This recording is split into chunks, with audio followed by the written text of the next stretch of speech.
প্রিয় দর্শক, কোটা সংস্কার আন্দোলন নিয়ে একটি বিস্ফোরক মন্তব্য করেন সুশান্ত পাল।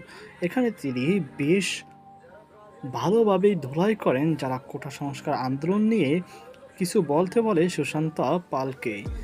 উল্টো তাদেরকেই জেরার মুখে দেয় এই সুশান্ত পাল। প্রিয় দর্শক, এর প্রত্যুত্তরে সুশান্ত পালের পেজটি হ্যাক হয়ে যায় বলে নিশ্চিত করেন সুশান্ত পাল নিজেই। তিনি অন্য একটি আইডির মাধ্যমে তিনি বলেন, আমার ভেরিফাইড পেজ সম্ভবত হ্যাকাররা রিমুভ করে দিয়েছে। কিছু বলার নেই, সব কিছুর বার ঈশ্বরের হাতে ছেড়ে দিলাম।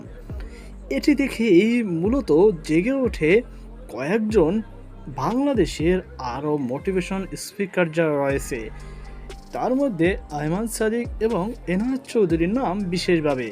তারা এই কাজটি দেখার পর নিজেরা কোটা সংস্কার চাই, মেধা হোক সবচেয়ে বড় কোটা, এমন একটি পোস্ট তাদের ভেরিফাইড ফেসবুক পেজে শেয়ার করেছে।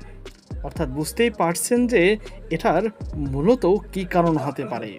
যদিও তা স্পষ্টভাবে কিছু বলেনি, কিন্তু অনুভব করাই যায় যে এর মাধ্যমেই হয়তো তারা পোস্টটি দিয়েছে।